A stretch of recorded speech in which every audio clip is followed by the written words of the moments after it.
Good morning, everybody. How are you this morning? I got the overhead light on because it's cloudy out here. It's not sunny today. I think it's going to rain. But anyway, I wanted to come on here and say good morning. Wish you all a happy Tuesday. I hope you all got to watch my haul video yesterday. It took forever to upload, so it finally uploaded this morning. So I hope you all got to see that. I hope you liked it. I'm gonna come back with another one this weekend, maybe Friday, and I'm gonna show you all my diva room or my dining room. I'm not sure which one's going to be exactly finished by the weekend. I just want to talk a little bit more about adultery. I've been asked to come on here and talk a little bit more about adultery. So this morning I'm going to talk about, the last title I had was the real reason people cheat. This time I'm going to talk about the effects that it have on people, and there's other ways to cheat besides physical. Okay, when I was married to my last husband, he thought because he didn't physically engage in sexual contact with a woman that he wasn't cheating. He thought it was okay to talk to them on the phone about me behind my back, tell them different things about me. One girl, I called her on the phone because I'm naive too, and he was emotionally cheating. This girl knew what I drove, what kind of Lexus I drove, where my house was, how many fur coats I had, where I got my nails done. He told her everything there was to know about me. Okay? He was calling other women at 2 o'clock in the morning who had husbands. So he was emotionally cheating on me. And he thought, well, I'm not doing nothing. I didn't cheat on you because I didn't physically lay down with her. Well, one reason you didn't physically lay down with her because they didn't want to lay down with you. Okay? I talked to these girls and they stopped talking to him after they realized he was married and what was really going on. So they were really calling themselves being a friend where he was having an emotional affair. Okay? The emotional affair is worse to me, in my opinion, than a physical affair. Because you can be physical with somebody just to get your fulfillment. I'm going to say fulfillment. I'm not going to say nothing. I was going to say get your rocks off. I might as well go ahead and say it. Get your rocks off. I did my hair like this morning. And I'm looking like Little Richard right about now. Excuse me. But they didn't want to sleep with him. One girl he knew from grade school, he was just having an emotional affair. And that's the worst kind of affair to me. Because when somebody has your heart, they got you. You might as well, you don't even have to have sex with a person. How many times has somebody met somebody on the computer and they fall in love with them? Haven't even met them. And they got a whole family over here. A whole family, children, husband, and they done fell in love with somebody else because you get emotionally attached, especially women. But men can too. Sometimes you could be physical with somebody and you just want to get your fulfillment. Like I said, get your rocks off, and that's all you want. And then when you're finished with them, you just sick of them, I've been there. I was married, but I was finished with the marriage and I wasn't out of it. So when intimacy time came, you just reacting with your body. So having an emotional affair to me is worse because your emotions and your heart and everything is just all into the other person. You know what I'm saying? And they got you. Your heart is gone. And that's the worst kind. And it affects your family, your children.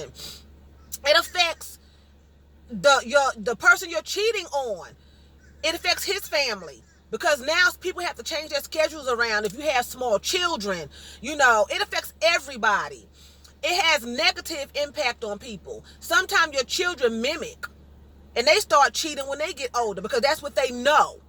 Where they could have had a decent marriage and had a successful life, they follow their mother or they follow their fathers. It causes riffraff in the families. Families fighting against each other. It causes mental breakdowns, and it travels into your adulthood. I have a girlfriend I work with. I told her I was going to mention this. I work with her every day. She said her father left her mother with 9 children, you know, and her mother was born in the 1930s, left her mother with 9 children, okay? And she said he was in and out her mother's life. She was the last baby. She said, and come to find out, the woman that he was cheating with was the nurse. I'm assuming midwife. Was the woman, a white woman. This is a black girl. And when she talk about it now, her eyes well up. It affects you because they struggle where it should have been a 2-parent household. You know, this woman, the nurse, got a career. She's not caring about these children. And she's in the woman's face, taking care of her and her baby after birth. What kind of mess is that? You know? I mean,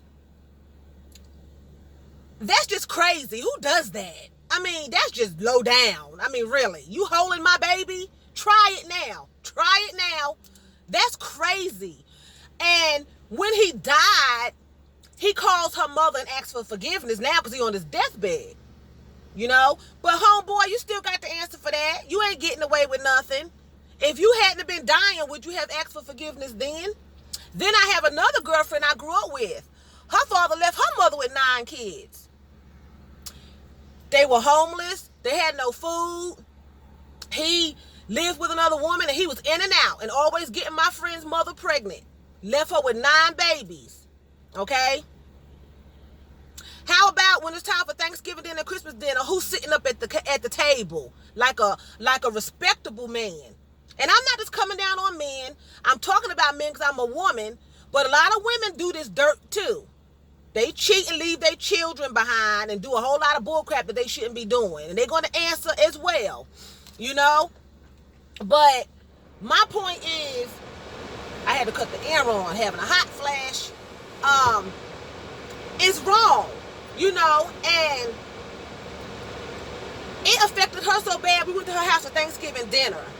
And she was drinking, and we was talking about it. It was a house full of people. Everybody was talking about their childhood and what he done and what the mama did. You know, stuff come up.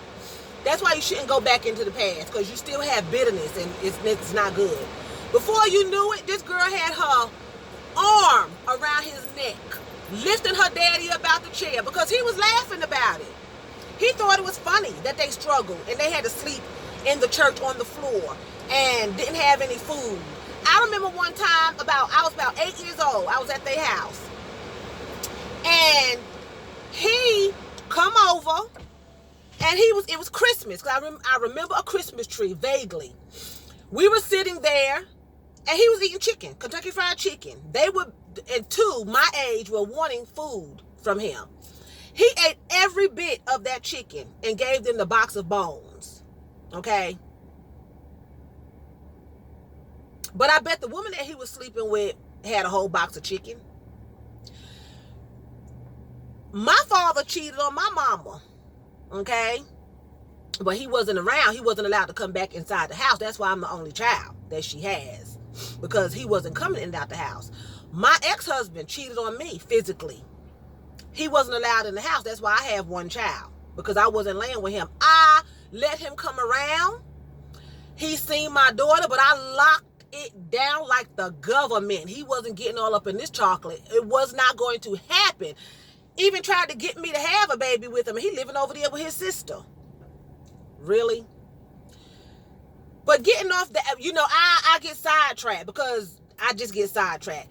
Emotional cheating is the worst to me. Physical is bad because you can get diseases, people get pregnant, people get killed. But emotional, people go out of their mind when they caught up with their heart and they love. You know what I'm saying? So with that, I'm going to give both sides some encouraging words today on this Tuesday right here. If you are about to cheat, before you do it, think about it, because you're going to answer for it. And how about just leaving if you can't work it out before you start?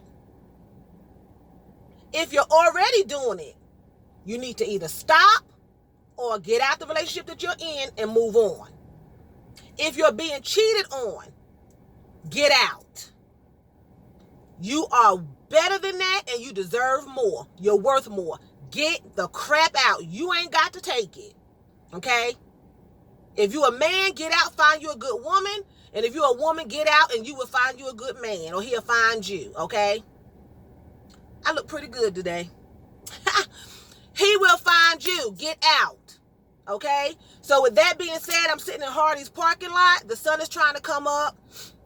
I'm getting ready to go to work. Y'all have a good day, and I'll talk to you all in the morning.